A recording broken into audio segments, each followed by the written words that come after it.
श्री राधे, मैं गीता रानी, मेरे YouTube channel धार्मिक सोच में आपका स्वागत है।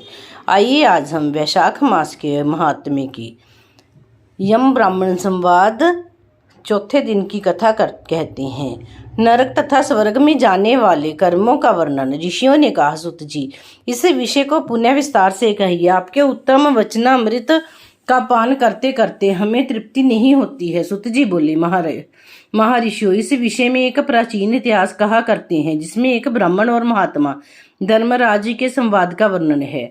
ब्राह्मण ने पूछा, धर्मराज, धर्म और अधर्म के निर्णय में आप सबके लिए प्रणाम स्वरूप अतः बताइए, मनुष्य किस कर्म से नरक में जाते हैं तथा किस कर्म के अनुष्ठान से वे स्वर्ग को जाते हैं?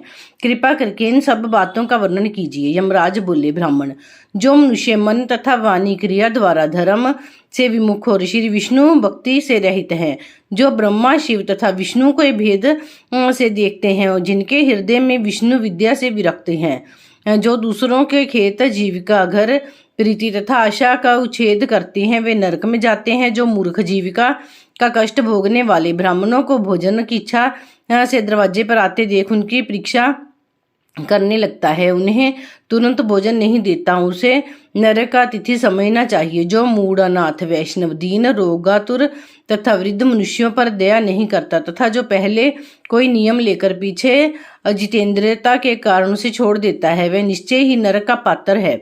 जो सब पापों को हरने वाले दिव्य स्वरूप, व्यापक, विजयी, सनातन, अजन्मा, चतुर्भुज, अच्युत, विष्णु रूप दिव्य पुरुष श्री नारायण देव का पूजन, ध्यान और स्मरण करते हैं, वे श्री हरि के परम धाम को प्राप्त होते हैं।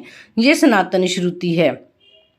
भगवान दामोदर के गुणों का कीर्तन ही मंगलमय है, वही धन का उपार्जन है तथा वही इस जीवन का फल है। अमित तेजस्वी देवादिदेव श्री विष्णु के कीर्तन से सब पाप उसी प्रकार नष्ट हो जाते हैं, जैसे दिन निकलने पर अंधकार। जो प्रतिदिन श्रद्धा पूर्वक भगवान श्री विष्णु की यशोगाथा का गान करते हैं और सदा स्वाध्याय में लगे रहते हैं, वे मनुष्य स्वर्गगामी होते हैं।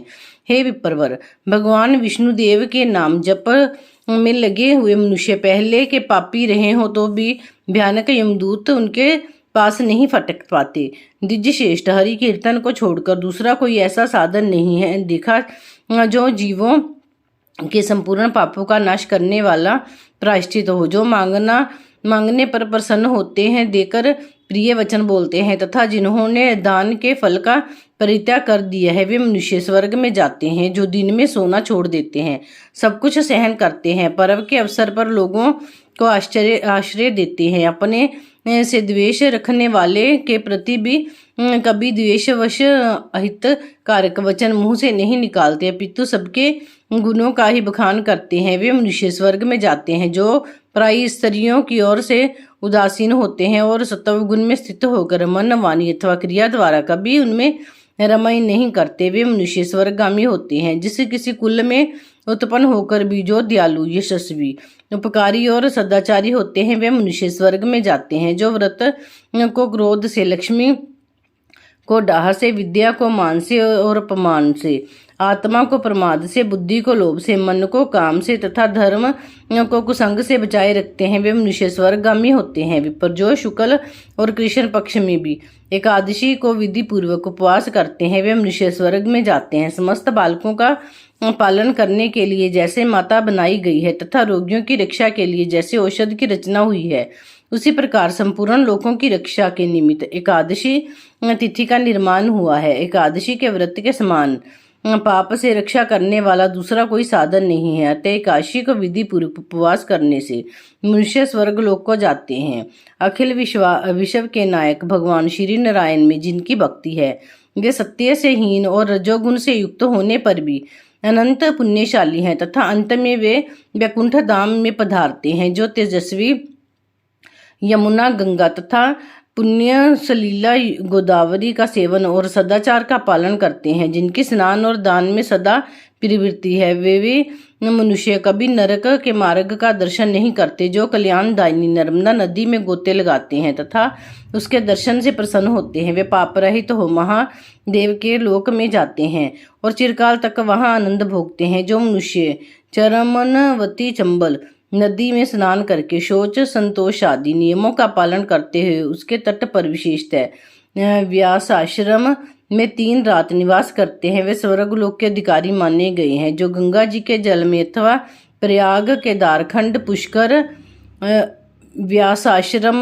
सा प्रभास के क्षेत्र में मृत्यु को प्राप्त होते हैं। वे विष्णु लोक को जाते हैं जिनकी द्वारका अथवा कुरुक्षेत्र में मृत्यु हुई हो, अथवा जो योगाभ्यास से मृत्यु को प्राप्त हुए हैं, अथवा मृत्यु काल में जिनके मुख से हरि इन 2 अक्षरों का उच्चारण हुआ है, वे सभी भगवान श्री हरि के प्रिय हैं। विपर जो द्वारकापुरी में 3 रात बिठाया जाता है, वे अपनी 11 इंद्रियों द्वारा किए हुए सारे पापों को नष्ट करके स्वर्ग को जाता है।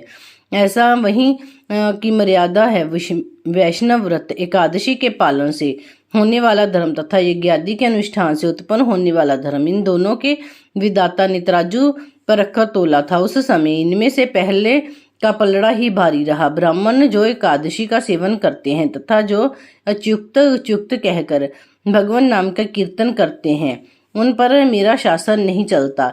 मैं तो स्वयं ही उनसे बहुत डरता हूँ। जो मनुष्य प्रत्येक मास में 1 दिन अमावस्या को श्राद्ध के नियम का पालन करते हैं और जो ऐसा करने के कारण जिनके पितर सदा तृप्त रहते हैं, वे धन्य हैं, वे स्वर्गगामी होते हैं। भोजन तैयार होने पर जो आदर पूर्वक उसे दूसरों को परोसते हैं और भोजन देते समय जिनके चेहरे के रंग में परिवर्तन नहीं होता, वे शिष्ट पुरुष स्वर्गलोक में जाते हैं। जो मृत्यु लोक के भीतर भगवान श्री नारायण के आवास स्थान बद्रिका आश्रम और नंदा सरस्वती के तट पर 3 रात निवास करते हैं, वे धन्यवाद के पात्र और भगवान श्री विष्णु के प्रिय हैं। ब्राह्मण जो भगवान पुरुषोत्तम के समीप जगन्नाथपुरी में 6 मास तक निवास कर चुके हैं, वे अच्युत रूप हैं और दर्शन मात्र से समस्त पापों को हर लेने वाले हैं। जो अनेक जन्मों में उपार्जित पुण्य के प्रभाव में से काशीपुरी में जाकर मणिकर्णिका के जल में गोते लगाते हैं और श्री विश्वनाथ जी के चरणों में मस्तक झुकाते हैं, वे भी इस लोक में आने पर मेरे वंदनीय होते हैं। जो श्रीहरि की पूजा करके पृथ्वी पर कुशा और तिल बिछाकर चारों ओर तिल बिखेरते हैं और लोहा तथा दूध देने वाली गोदान करके विधि पूर्वक मृत्यु को प्राप्त होते हैं, वे मनुष्य स्वर्ग में जाते हैं। जो पुत्रों को उत्पन्न करके उन्हें पिता पितामह के पद पर बैठाकर ममता और अहंकार से रहित होकर मरते हैं, वे भी स्वर्ग लोक के अधिकारी होते हैं। जो चोरी डकैती से दूसरों से दूर रहकर सदा अपने ही धन से संतुष्ट रहते हैं अथवा अपने भाग्य पर ही निर्भर रहकर जीविका चलाते हैं, वे मनुष्य स्वर्गगामी होते हैं। जो स्वागत करते हुए शुद्ध पीड़ा रहित मधुर तथा पाप रहित वाणी का प्रयोग करते हैं, वे लोग स्वर्ग में जाते हैं। जो दान धर्म में प्रवृत्त तथा धर्म मार्ग के न्यायी पुरुषों का उत्साह बढ़ाते हैं, वे चिरकाल तक स्वर्ग में आनंद भोगते हैं। जो हेमंत ऋतु शीतकाल में सुखी लकड़ी जल, गर्मी में शीतल जल तथा वर्षा में आश्रय प्रदान करते हैं, वे स्वर्गलोक में सम्मानित होते हैं। जो नित्य नैमित्तिक आदि समस्त पुण्य कालों में भक्ति पूर्वक श्राद्ध करता है, वे निश्चय ही देवलोक का भागी होता है। दरिद्र का दान, समर्थशील की क्षमा, नौजवानों की तपस्या, ज्ञानियों का मौन, सुख भोगने के योग्य पुरुष की सुखेच्छा निवृत्ति तथा संपूर्ण प्राणियों पर दया, ये सद्गुण स्वर्ग में ले जाते हैं। ध्यान युक्त तप भवसागर से तारने वाला है और पाप को पतन का कारण बताया गया है, ये बिल्कुल सत्य है, इसमें संदेह की गुंजाइश नहीं है। ब्राह्मण स्वर्ग की राह पर ले जाने वाले समस्त साधनों का मैंने यहाँ संक्षेप में वर्णन किया है। अब तुम और क्या सुनना चाहती हो? बोलो वैशाख मास महात्म्य की जय। श्री विष्णु भगवान की जय।